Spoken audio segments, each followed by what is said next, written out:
ishlar bo'yicha qo'mita, O'zbekiston musulmonlar idorasi hamda UzReport TV taqdim etadi. Ezgulik, yaxshilik, xayr, saxovat va ibodat oyi Ramazon. Bu oy barcha musulmonlar uchun ma'naviy poklanish va asrlar davomida shakllangan qadriyatlarimizga intilish oyidir. Xush kelding, oylarning sultoni. Ramazonning duolar mustajob bo'ladigan saharlik va iftorlik onlarida muborak oy suhbatlari ko'rsatuvi. Har kuni ma'rifiy suhbatlar va ilmiy savol-javoblardan bahra oling.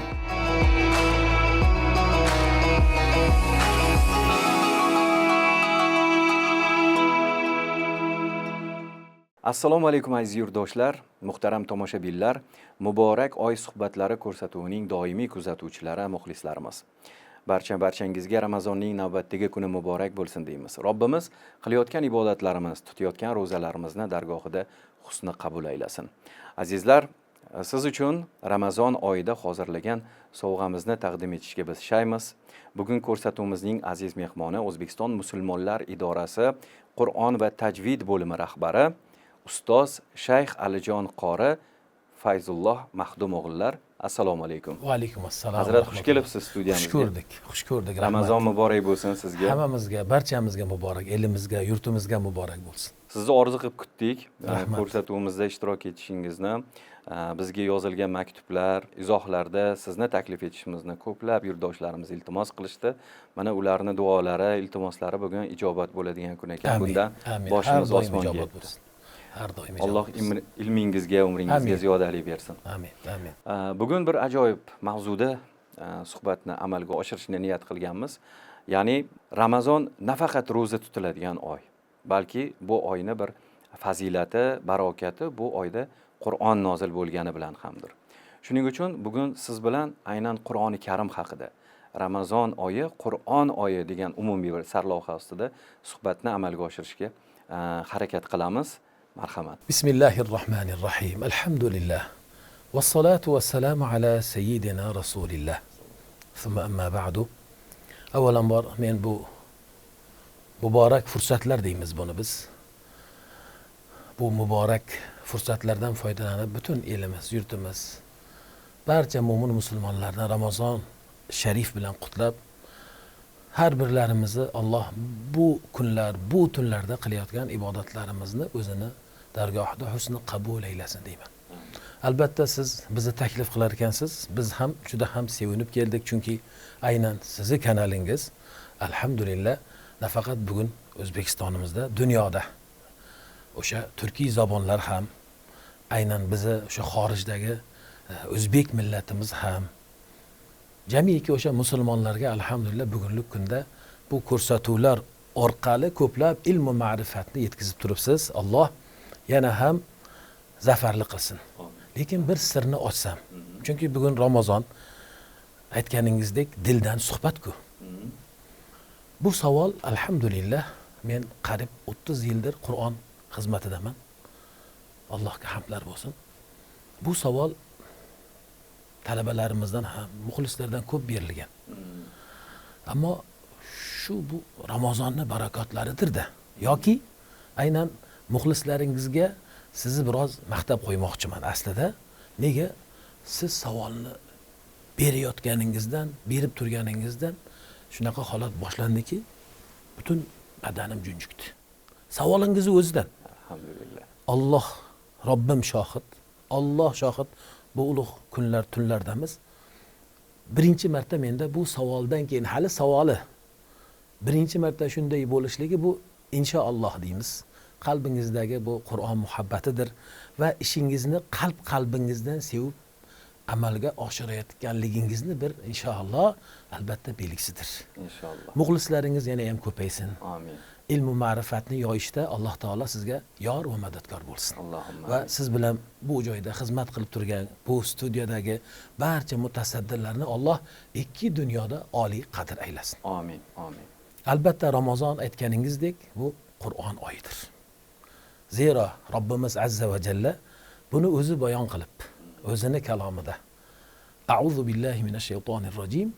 Şehru Ramazanellezî unzile fihil Kur'an. Unzile fihil Kur'an huden linnâsi ve beyinatin minel huda vel furqan. Sadaqallahul azim. Ramazon oyi. Unda insonlarga hidoyat va hamda hidoyatu furqon, hujjatlar bilan to'la to'kis bo'lgan shunday bir oyki, unda Qur'on nozil qilindi. Demak, bu oyatda aynan Baqara surasida Alloh subhanahu va taolo shuni ta'kid qilyapti. Ramazon oyi bu Qur'on oyi. Balkim hammamiz yaxshi ko'rib, dildan, qalbdan o'qigan o'sha, balkim o'zimizni farzandlarimizga ilk o'rgatadigan muborak sura Qadr surasi. Qadr surasini ilk oyatida ham Bismillahirrohmanirrohim. Inna anzalnahu fi laylatil qadr. Biz Qur'onni, qarang, biz Qur'onni Qadr kechasida nozil qildik.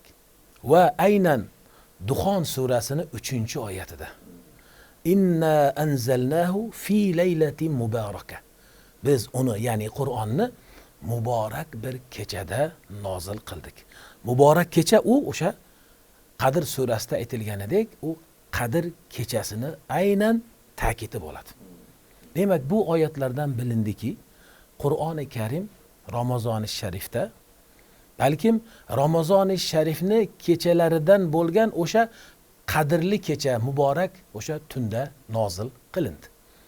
Endi shu joyda bizni ko'rib turgan tomoshabinlarni qaysi birlaridan yoki avvalda bizdan so'ralgan bu savol, xalqimiz so'raydi, alhamdulillah, ilm sevar, Qur'onni qalbidan albatta qadrlaydigan xalq hikmati nimadadir deya so'raydilar. Nega endi Qur'on aynan Ramazon oyida nozil qilindi deb so'raydigan alhamdulillah xalqimiz bor. Nafaqat Qur'on, avvalgi samoviy kitoblar, hatto suhuflar, sahifalar tushgan ba'zi payg'ambarlarga, balkim ko'plab payg'ambarlarga, aynan masalan Zabur Davud alayhissalatu vassalomga, aynan Tavrot Musa alayhissalatu vassalomga, aynan Injil Hazrati Isa alayhissalatu vassalomga nozil qilinar ekan, ular ham Ramazon oyini anavi kunida, manavi kunida, manavi kunida deya albatta sirat ahli, tafsir ahli ulamolar bizga buni bayon qilganlar. Endi Allohning bir hikmatidan bo'ldiki, o'zini ilohiy kitoblarini, ulardan Qur'onni demak Ramazon oyida nozil qilishlikni o'zi tanladi. Buni dalili, buning hikmati shu. Qasos surasini 68-oyatida A'udhu billahi mineşşeytanirracim. Va rabbuka yakhluqu ma yasha'u va yaxtar. Sadaqallohul azim. Va Robbingiz xohlaganini yaratadi, xohlaganini tanlaydi, ixtiyor qiladi deya Alloh o'zini bizga tanlashi, o'zini bizga nimani ixtiyor qilishligi, o'zini xohishiga ko'ra ekanligini aytadi. Va biz bilamizki, Alloh taolo o'zini xohishi, o'zini hikmatiga ko'ra ba'zi joylarda tanladi. Ba'zi zamonlarda tanladi. Mana o'sha joylardan Masjidil Harom, haj uchun, qiblasi uchun o'sha Makkalarni tanladi. Va o'sha zamonlardan masalan haftada jumani muborak qilib tanladi. Va oylarda, albatta oylardan Ramazoni sharifni mana shunaqa o'zining ilohiy bir hikmatiga ko'ra tanladi. Demak, Ramazon avvalda shunaqa muqaddas bir oy bo'ldi. Yuqorida aytganimizdek, butun samoviy kitoblar ham Ramazonda nozil qilinib, aynan biz islom ummatiga tushgan, nozil bo'lgan Qur'on ham Ramazon oyi. Endi qarangki, Qadr kechasi deyilyapti. Ramazon kunlari, tunlari albatta muqaddas bo'ldi. Lekin aynan o'sha Qadr kechasi deya bilingan o'sha muborak kecha Ramazon tunlarini ichida ham yana muqaddas bo'ldi. Yana qadrli bo'ldi, nomi bilan qadrli bo'ldi. Nega? O'sha kecha ilk oyatlar payg'ambar alayhissalatu vassalom uzlatda g'orda o'tirganlarida ana o'sha oyatlar nozil bo'ldi. Iqro surasining avvalgi oyatlari. Bu demak Ramazoni sharif oyida bo'ldi. Ramazoni sharifni aynan o'sha Qadr tunlarida bo'ldi. Bizga endi nozil qilingan Qur'on bilamizki, payg'ambar alayhissalotu vassalomga 23 yil mobaynida nozil bo'laverdi. 23 yil mobaynida mana shu 30 pora deydigan bo'lsak, 30 juz deydigan bo'lsak, hammasi tamomiga yetdi. Bu yerda mana shu hozir mana alhamdulillah shu turishda kechalarida ko'rib turibmiz, hamma masjidlarimizda qorilarimiz guldiroq ovozlarda, bir-birlaridan mohirona bir-birlari bilan munofasa, musobaqa qilib, albatta butun yurtimizda Qur'on xatm bo'lmoqda. Buni barakoti elimizga mo'l bo'lsin, ko'l bo'lsin deymiz. Buni endi asli mana Qur'on oyi deya, Qur'on kunlari, tunlari deb turibmiz-ku.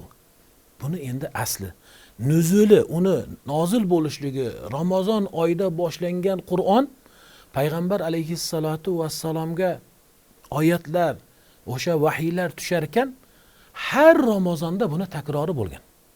Har Ramazonda aminil vahiy bo'lgan Hazrati Jabroil alayhissalotu vassalom tushardilar. Qur'onni kelgan joyigacha avvalidan o'sha kelib to'xtagan vahiyni to'xtab qolgan joyigacha eshitardilar. Balkim kana yudarisuhul Qur'an deya ahli siyar aytadilar. Hazrati Jabroil kelardilar, payg'ambar alayhissalotu vassalom bilan bir-birlariga Qur'onni o'qib berardilar. Bu ham faqat Ramazonda yilda demak nima? Bir marta bo'lar edi. Hozirgi bizi qorilarimizni demak xatmonalarni asli bu ilohiy bir sunnat. Ilohiy bir sunnat ekanligini biz qorilarga suhbat berganimizda, xatmonalarda yana ham e'tiborli bo'lishlari o'rindagi holatdagi so'zlarni aytganimizda biz buni eslatamiz. Siz bu sunnatingiz bilan ilohiy bir sunnatga bog'lanyapsiz. Muborak bu silsiladir bu deymiz. Va Hazrati Jabroil alayhissalotu vassalam har yilda Ramazonda kelarkanlar, Hazrati Abdulloh ibn Abbosning so'zlari. Payg'ambar alayhissalotu vassalam dedilar, ajvadun nas, insonlarning ichida eng saxiylari edilar. Rasulullohdan saxiy, saxovatpesh inson yo'q edi. Lekin yana ham qarang, saxovatlarga saxovatlik, saxiylik qo'shilib, yana ham saxovatlari jo'shib ketardilar. Qachon? Hazrati Jabroil Ramazonda kelib Qur'on o'rgatganlarida Rasululloh sallallohu alayhi va sallamni saxovatlariga yana ham saxovat qo'shilib ketardi. Endi siz tushuning yoki tomoshabinlar o'ylab ko'rsinlar. Rasululloh sallallohu alayhi va sallam o'zlari aslida Ramazonsiz hollarda ham saxovat pesh bo'lsalar, endi saxovat pesh bo'lgan bir inson Ramazonda qanaqa bo'lgan bo'lsalar, hatto aytadilarki, esib turgan shamoldan ham saxovatlari tez bo'lardi. Shu darajada saxovatlari jo'shib oshib ketardi. Nega? Qur'on sevgisidan-da, nega? Ramazondan-da. Nega Ramazoni sharif bo'lib turibdi-yu, ustozlari Jabroil kimdan kelyapti? Alloh azza va jalladan kelib Qur'onni kana yudarisuhu o'qib berardilar. O'sha nozil bo'lgan vahiylarni Rasululloh sallallohu alayhi va sallamdan buni endi eshitardilar. Qarang. Va payg'ambar alayhissalotu vassalam shu holda 23 yil muddatda yoki zamonda nozil bo'lgan Qur'onni 23 marta emas, balkim 24 marta o'qib berdilar. Nega? Chunki oxirgi Ramazonlari deya bilingan Ramazoni sharifda bir emas 2 marta o'qib berdilar. Hattoyinki Hazrati Fatima onamizga aytganlar bu sirni. Qizim Fatima, har yili Qur'onni ustozim Jabroilga bir martadan o'qib berardim. Ammo bu Ramazonda 2 marta o'qib berdim-da, bundan ajalimni kelganligini bilaman dedilar. Demak, bugun ummat bilishligi kerak, bu xatmonalarni barakati shuki azizlar, bu Rasululloh alayhissalotu vassalomning yo'llari. Bugunlik kundagi xatmni eshitayotgan muhtaram tomoshabinlarimizga xursand bo'lsinlar, quvonsinlar. Bu aslida ilohiy bir sunnat. Alloh har Ramazonda aminil vahiy bo'lgan avvalgi kitoblarni ham vahiysini payg'ambarlariga olib kelgan farishtalarni sayyidi bo'lgan Jabroil qarang yer yuziga demak tushardilar. Yer yuziga tushardilar va payg'ambar alayhissalotu vassalomdan Qur'onni eshitib yana ketardilar. 24-si qachon bo'lgan? Demak 24-si o'sha vafot yillari bo'lgan. Bunda nega? Alloh taolo o'zi biluvchidir. Yanada payg'ambar alayhissalotu vassalomga biz ummatga Alloh o'rgatdiki, Qur'onni mana shunday tuting. Rasulullohning qalblarida bo'lgan Qur'on. Rasulullohni qalblariga Alloh taolo Qur'onni jo qilib solib qo'ygan. Shunday bo'lsa-da, biz ummat Qur'onni mahkam tutishligimiz uchun Alloh o'zini ilohiy bir sunnatini, yo'lini o'rgatdi. Meni payg'ambarim bo'la turib, Qur'on qalblariga, butun vujudlariga singan bo'lsa ham, men bu zotdan 2 marta Qur'onni eshitdim deyapti Alloh taolo. Jabroil kelib, chunki uni xabarini eshitib olib borardilar-da. Endi ko'ring, ulardan keyingi sahobalar bu rivoyatni bizga yetkazgan kim bo'ladi? Albatta sahobalar, ularning shogirdlari, tobiinlar. Aynan payg'ambar alayhissalatu vassalomni sunnat saniyalari deb bular har birlari Ramazon sharifni faqat savolingizni avvalida aytganingizdek, so'zingizni avvalida Qur'on oyi deya bilardilar. Qur'ondan boshqa bir fikrlari, Qur'ondan boshqa bir o'ylari bo'lmas edi. Hattoki ulardan keyingi mana tobiinlar, mazhab imomlari, Hazrat Imom Malik.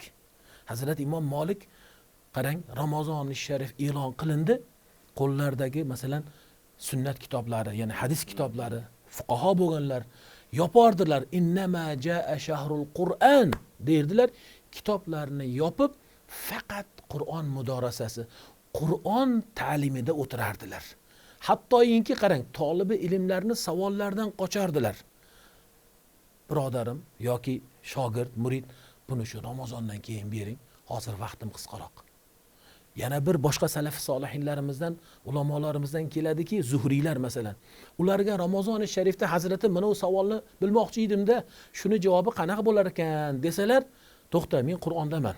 Bor, is'al g'ayri derkanlar. Bor, boshqadan so'ra. Meni vaqtim g'animat. Yoki quyoshni to'xtatib turgin, men virdimni o'qib olay, keyin mayli javob beraman derdilar. Qarang, ular demak Ramazonda o'sha ilohiy bir sunnatdir bu Qur'onni xatm qilish, Qur'on bilan band bo'lish deya butun vaqtlari, kecha kunduzlarini hatto Qur'onga berardilar. Va sahobalar avvalida shunaqa bo'lganlar. Ularning shogirdlari, tobiinlar, tobiinlar hammalari ham Qur'on oyida butun kulli vaqtlarini to'liqligicha Qur'onga berganlar. Imom Shofiyni qarang. Imom Shofiy hazratni eshitsangiz haqiqatda hayratda qolasiz. Lekin biz bugunlik kundagi zamonimiz, bu fitnalar ko'paygan bir zamonda, vaqtda ishonishligimiz qanaqadir bizga bir shubha o'rinda bo'lishligi mumkin. Lekin ularni idroki, ularni iymoni, Qur'on sevgisi shunaqa edi-da. Alloh ularni muhabbatiga yarasha vaqtlariga barakot bergan edi. Imom Shofiy bilasizmi?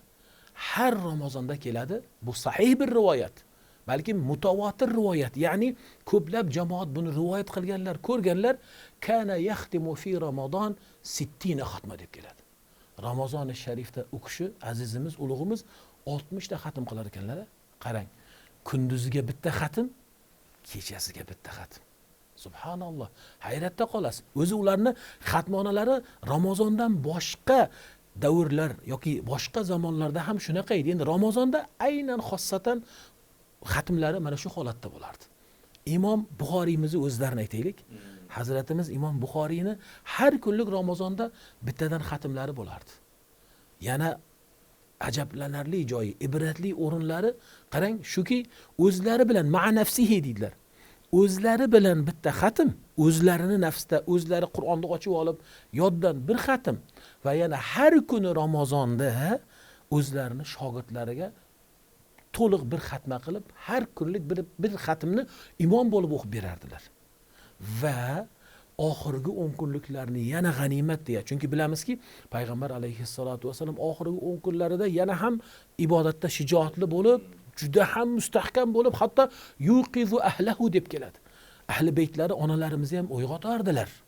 E'tikoflar hatto qilardilar. Payg'ambar alayhissalatu vasallamning sunnatlari deya Hazrat Imom Buxoriylar bilasizmi? Oxirgi 10 kunlikni har kunida 3 tadan xatm qilganlar. Hazrat Imom Buxoriy, Muhammad ibn Ismoil, o'sha hozir biz butun dunyoga jar solib faxrlanayotgan Buxoriy bobomizning xatmlari mana shunday bo'lgan. Zuhriyni ayting. Imom Zuhriy, subhanalloh. Kunduziga 1,5, kechasiga 1,5, kunda 3 ta xatm. Demak, bir oyda 90 xatma. 90 ta xatm qilardilar. Buni bugungi kunda siz bu savolingizdan demak men bejiz avvalda junjikmadim. Foydalanib tomoshabinlarga aytib qolay dedim, chunki sizning kanalingiz alhamdulillah shoh kanallardan. Butun xalqimiz ko'radigan kanallardan muxlislaringiz son sanoqsiz millionlagan muxlislardir. Har birlariga bu so'zimiz yetib borsin-u, Ramazoni sharifni g'animat bilsinlar. Uylaridagi mana xatmlarda ayniqsa ko'pchilik mana borib xatmni eshitadilar. Bo'lib ham Muftiy hazratimiz Shayx janoblari Nuriddin hazratimizdan Alloh rozi bo'lsin, muftiylikka kelganliklardan bu yog'iga mana men o'sha zamondan idoradaman, aynan Qur'on va tajvid bo'limida alhamdulillah vazifadorman. O'sha kundan bilamanki, hazratimizning kelganliklari shunaqangi bir barakot bo'ldiki, qarang, har Ramazonimiz nima bo'lyapti? Birinchi Ramazon xatmidan e'tibor qilsak, 27-kecha deya bilingan kechada butun respublika, butun O'zbekistonimiz viloyatlarida bir xil o'qilyapti. Tartib. Aynan u tartibni biz qilib beryapmiz. Hazratimizni o'sha topshiriqlariga ko'ra biz bo'lib beryapmiz. Mana hozir chiqing. Mana bu masjiddan ana bu masjidga boring, bir xil sahifalarda o'qilyapti. Yana eng bir barakotli joyi. Bizni hatto Ramazon avvalidagi suhbatlarimizda hazratim menga savol berib, shayximiz ayting siz shu o'tirganlarga, butun dunyo musulmonlari nima deyapti bizni xatmonamizga deya shu savolni murojaat qildilar va men aytdim. Ya'ni arablar havas qilyapti. Ajamlar havas qilyapti. Butun dunyo musulmonlari haqiqatda sizda bir xil tarzda, ya'ni o'sha juz, o'sha pora, o'sha sahifa hamma joyda bir xil bitadimi deya buni qanday uddalay oldingiz degan bir ajabdagi savollarni beryaptilar. Ya'ni bugun biz buni aytayapmizki, bu fursatdan foydalanib aytishligim, chiqsinlar. Xalqimiz mana masjidlarimiz ochiq. Ayniqsa yurtboshimizni avvalgi mana Ramazonni avvalidagi xalqimizga aytgan so'zlari, Ramazonni munosib shaklda o'tkazing. Masjidlarda yana ham e'tiborli bo'lgan holda albatta butun musulmonlar o'sha bu fursat oyidir. Bu baraka oyidir deya davlat rahbaridan boshlab yonlaridagi mutasaddilar, qo'mitamiz, idoramiz, mana bizning idoramizda hazratimizning o'zlarini bizga buyruqlari bo'ldi. 24 soatlik kunda xizmatdamiz. Chunki Ramazon fursat, xalqimizga yana ham imkon yarataylik. Ayniqsa bu mavzumizga oid gap so'z xatmonalar. Xatmonalardan mana deylik birini bugun uyida iftori bo'ldi, o'zini mahalla masjidida o'qidi. Ertaga ana u tog'asini uyida yoki ana u bir qarindoshining uyida xatm, o'sha joyda o'sha xatm. Ya'ni har bir o'zbek fuqarosiga bugun bu fursat bor. Qolgan dunyodagi musulmonlarga bor yo'q u aniq emas, lekin bizni o'zbek fuqaromizga xatmni uzluksiz bitishga imkonlar bor. Buni foyda bilsalar, demak yuqorida so'zlarda eshitdikki Rasululloh alayhissalatu vasallamni bu Qur'on oyiga qanday Qur'on bilan o'tkazgan kechalari, tunlarini bildik va sahobalar, tobiinlar qanday ham Qur'onga ehtimomli bo'lganlar. Buni agar chuqur tushunib anglab yetsak, biz ham eng bo'lmaganda bir oyda bir marta xatmda haqiqiy o'sha somiy bo'lib inshaalloh xulusi niyatda turamiz inshaalloh. Alloh hammamizga Qur'on sevgisini bersin, qalbimizda Qur'onga bo'lgan muhabbatni yana ham ziyoda aylasin. Hazratim, siz aytgan qulaylikni menimcha butun yurtdoshlarimiz hozir his qilishyapti. Mana shu namoz, Qur'on ixlosmandlari ko'p bora guvoh bo'ldik. Deylik, Ramazon oyida, Ramazonni bu dushanbasida Nukus shahrida xatm Qur'onda qatnashgan, tarovehda qatnashgan odam xizmat safari bilan yoki o'z yurtiga, deylik, mana Toshkentga kelsa, ertasiga xuddi shu joydan tarovehga borsa davom etyapti va bu sharoit, bu qulaylikni hamma his qilyapti va buni boshida turgan din ishlari xodimlari, soha xodimlariga albatta biz minnatdormiz. Allohning rahmati bo'lsin deymiz. Amin, amin, amin. Endi hozir mana Qur'on haqida juda bir o'zim to'lqinlanib eshitdim. Bizni tomosha qilayotgan muxlislarimiz ham aminmanki mana shu qiziq suhbatimizdan hozir bahramand bo'lishyapti. Qisqacha yana bir narsa so'ramoqchi edim. Agar lozim topsangiz, inshaalloh. Qur'on o'qigandagi savoblar haqida ham qisqa bir suhbat qilib bersangiz. Muxlislarimiz to'g'ri qabul qilsinlar deya aytay. Yana bu tarafdan ilk savolingizda ikki tarafimda junjikish bo'ldi, ammo bunda bu tarafimda junjikish bo'ldi. Haqiqatda o'rinli savol, o'rnida, vaqtida, zamonida berilgan savol. Albatta Qur'onni har bir harfiga qarang, biz o'zbek xalqi buni e'tirof qilamiz, Qur'onni tushunmaymiz. Aksarimiz tushunmaymiz. Lekin qalbimizdan bilamiz bu kalamullohdir deymiz. O'qiganda ham Allohning kalomi deb o'qiymiz. Eshitganimizda ham bu Parvardigorning so'zi deb eshitamiz. Ixlosimiz buyukdir. Tushunmasdan o'qisak-da Kalamulloh bu Allohning so'zi bo'lganligi uchun payg'ambar alayhissalatu vassalom aytadilarki, "Man qara'a harfan min kitabillah falahu bi hasana wal hasanatu bi ashri amsalha." Kimda kim qaysi bir banda Allohning so'zidan bir harf o'qiydigan bo'lsa, bir harfiga 10 ajr savob beriladi dedilar. Va sahobalarga buni tushuntirib, biz ummat yana ham tushunib bu so'zlarni qadrlab, Kalomullohga ixlosli, muhabbatli bo'lishligimiz uchun so'zlarini davom ettirdilar. Aytdilarki, "Va ana la aqulu alif lam mim harf, walakin alifun harf, va lamun harf, va mimun harf." Va men aytmaymanki, alif lam mimni o'zini bir harf, balkim alifun harf, alifni o'zi bir harf, lamni o'zi bir harf, mimni o'zi bir harf. Demak, bir o'sha tilovat qiluvchi, bir mo'min, musulmon Bismillahirrohmanirrohim deganidan keyin avval Baqarani avvalida alif lam mim deydigan bo'lsa qanaqa 30 ajr savob ega bo'lyapti. Bir og'izdan chiqqan lafzga, so'zga. Endi avvalidagi basmalachi, basmala Bismillahirrohmanirrohim harflarini sanaydigan bo'lsak 19 ta bo'ladi. Bu deganligi 190 ajr savob. Qarang, dunyoda biron bir kitob yo'q va tarixda bo'lmagan va bo'lmaydi ham, faqat mujarrad deyiladi.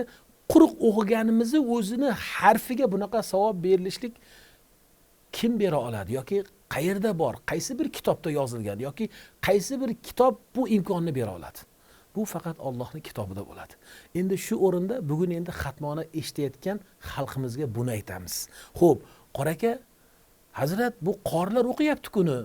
Biz eshityapmiz-u deganlarida eshitganingizga ham shu ajr inshaalloh deymiz. Chunki bilamizki fiqh ilmida o'sha Qur'oni Karimda ba'zi oyatlarda sajda o'rni bor. Ya'ni Alloh bizga uni o'sha joyda sajda qilishlikni buyurgan. Eshitdingiz sajda oyatini, sajda qilasiz. O'sha sajdaning hukmlarida fuqaholarimiz liman qara'aha yoki liman talaha va liman sami'aha deydilar. Tilovat qilgan inson ham, eshitgan inson ham sajda qiladi. Qarang, tilovat qiluvchi ham, eshituvchi ham sajda qiladi. Aytilmadiki, yo tilovat qiluvchi sajda qilib qo'ysin, deyilmadi.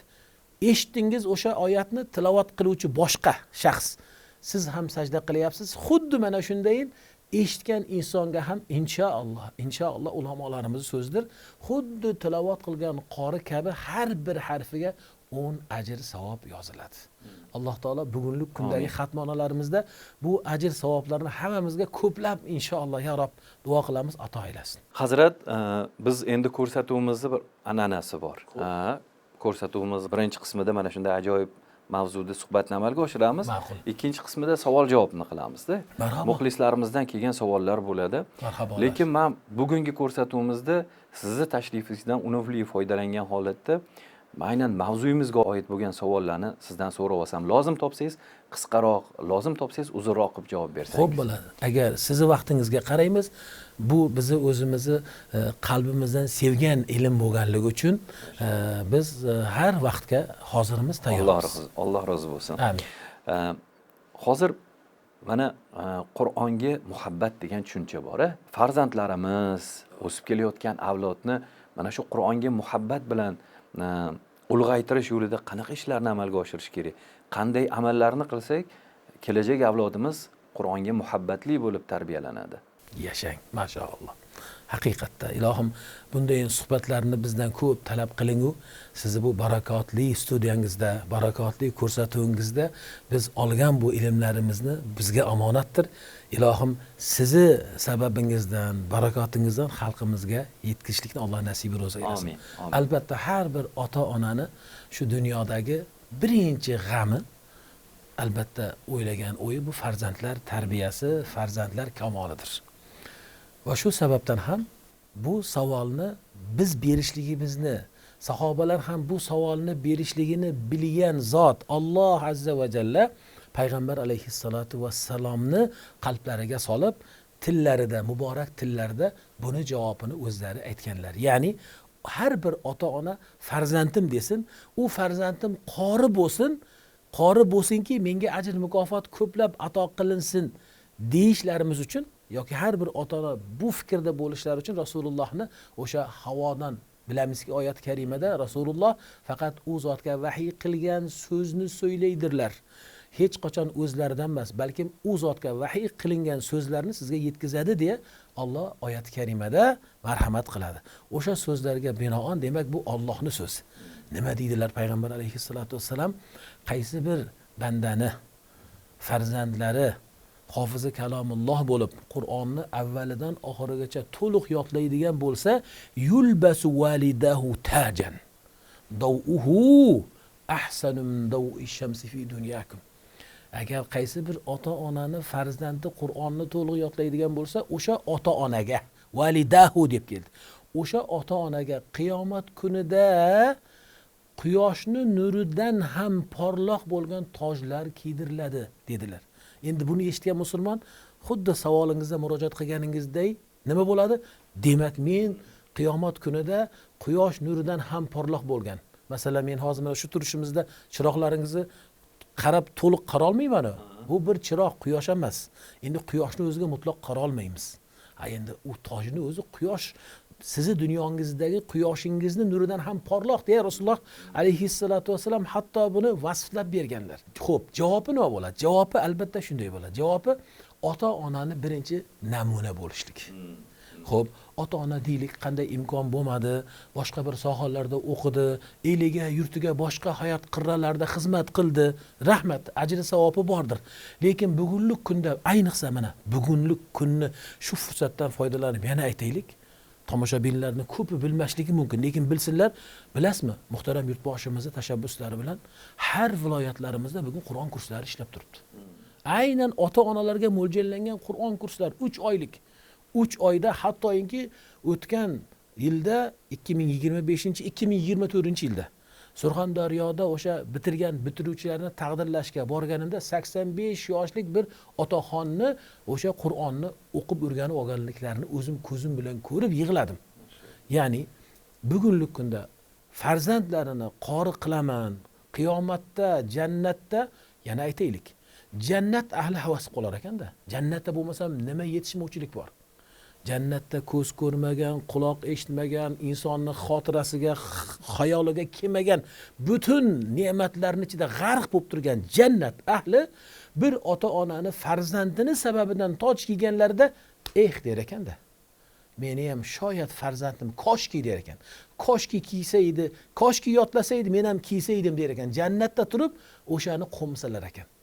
Endi o'sha ota-ona gerçekten Qur'onni sevsa, gerçekten haqiqatdan men ham toj kiyay desa, o'zi birinchi namuna bo'lishi kerak. Hozir yurtimizdagi o'sha Qur'on kurslariga borib o'zi o'rganib, balkim ertaga bu Qur'onni yodlashlik ko'pchilikka yengil, lekin Qur'onni asosan nimasi, mashaqqati uni qaytarish, murojaat qilish, takror qilish bilan bo'ladi.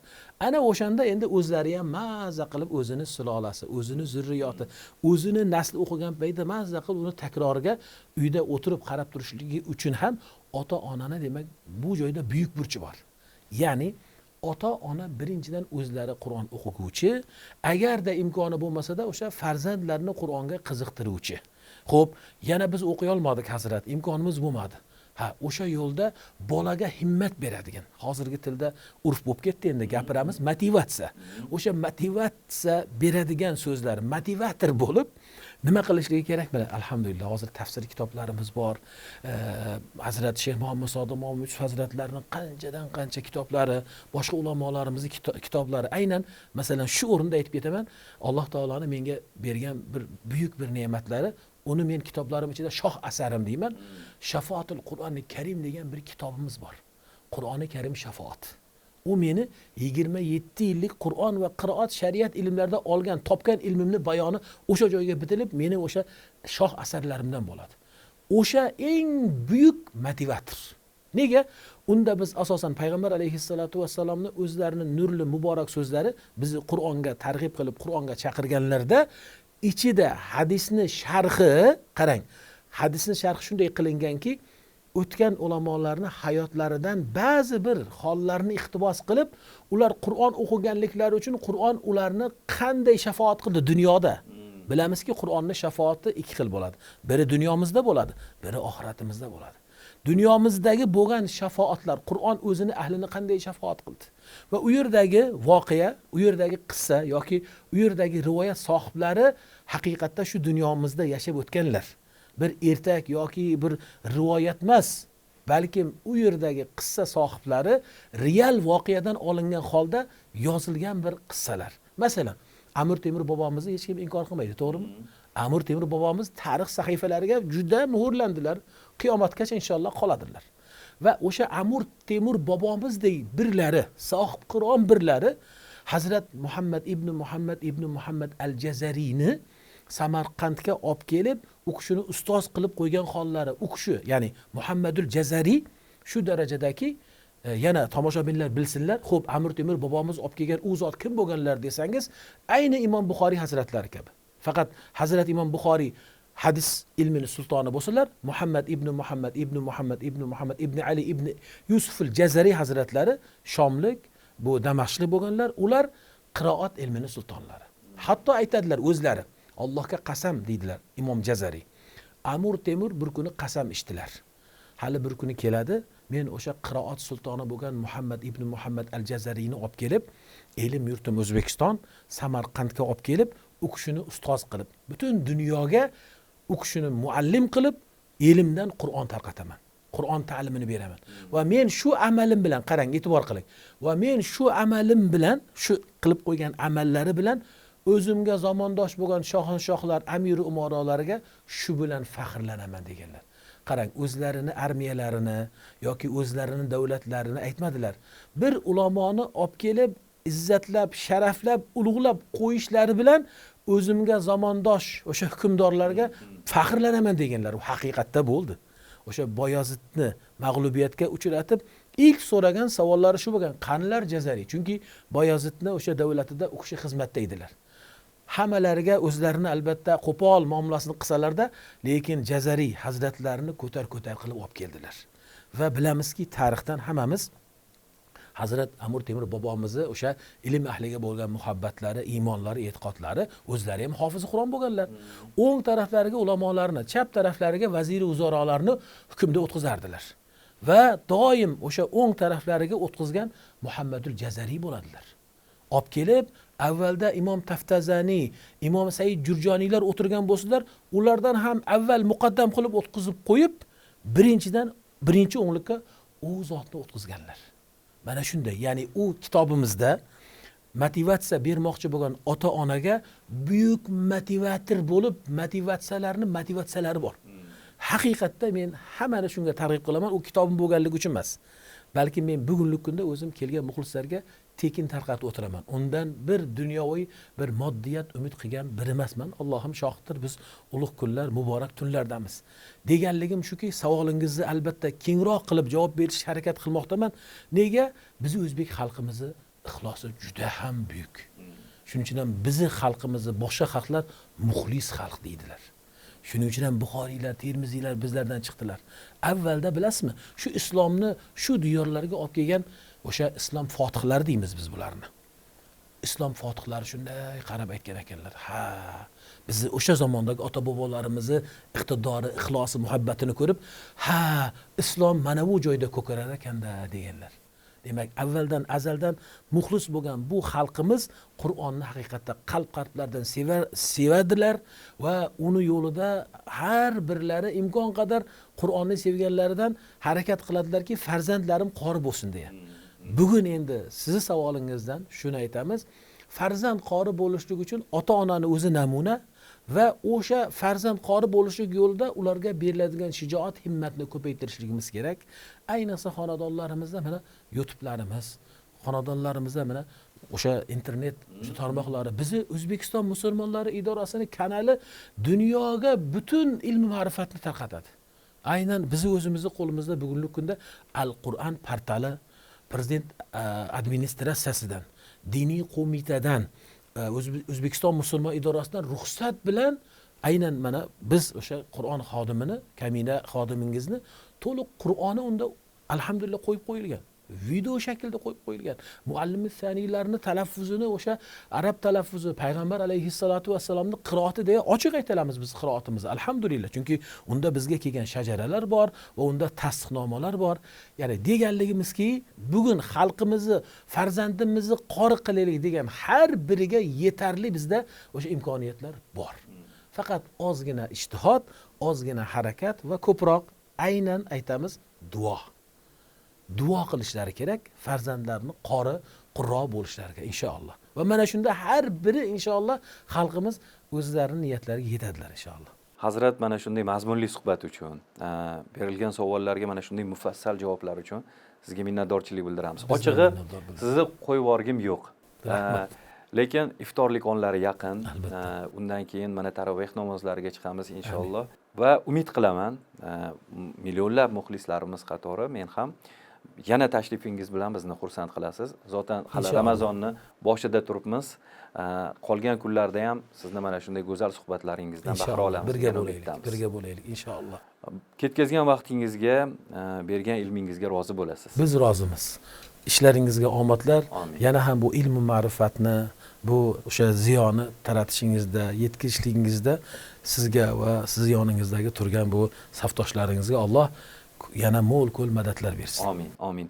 Alloh sizni xalqimizni, millatimizni mana shu ummatni yo'lida qilayotgan xizmatlaringizga ajr mukofotlarini o'zi ziyoda qilib bersin. Amin. Rahmat, amin. Azizlar, bugun ko'rsatuvimizning aziz mehmoni O'zbekiston Musulmonlar idorasi Qur'on va tajvidni o'rgatish bo'limi rahbari Shayx Alijon qori Fayzulloh Maxtum o'g'li hazratlari bo'ldilar. Rahmat. Yana bir bora hazrat, tashrifingiz uchun minnatdormiz. Rahmat, biz ham minnatdormiz. Alloh mana shu oyda qilayotgan ibodatlarimiz, tutayotgan ro'zalarimizni husni qabul aylasin. Amin. Yana tashrifingizga umidvor bo'lib kutib qolamiz. Inshaalloh. Rahmat. Azizlar, loyihamizni kuzatishda davom eting. Ertaga yana muborak oy suhbatlari ko'rsatuvida ko'rishguncha deb qolamiz. Bugun fursati bo'lmadi, lekin chiroyli suhbatni amalga oshirdik.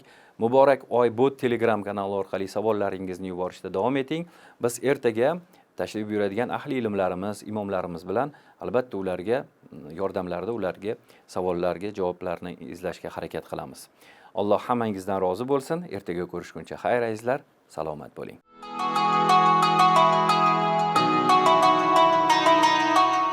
Din ishlari bo'yicha qo'mita, O'zbekiston Musulmonlar idorasi hamda UzReport TV taqdim etadi. Ezgulik, yaxshilik, xayr, saxovat va ibodat oyi Ramazon. Bu oy barcha musulmonlar uchun ma'naviy poklanish va asrlar davomida shakllangan qadriyatlarimizga intilish oyidir. Xush kelding, oylarning sultoni. Ramazonning duolar mustajob bo'ladigan saharlik va iftorlik onlarida muborak oy suhbatlari ko'rsatuvi. Har kuni ma'rifiy suhbatlar va ilmiy savol-javoblardan bahra oling.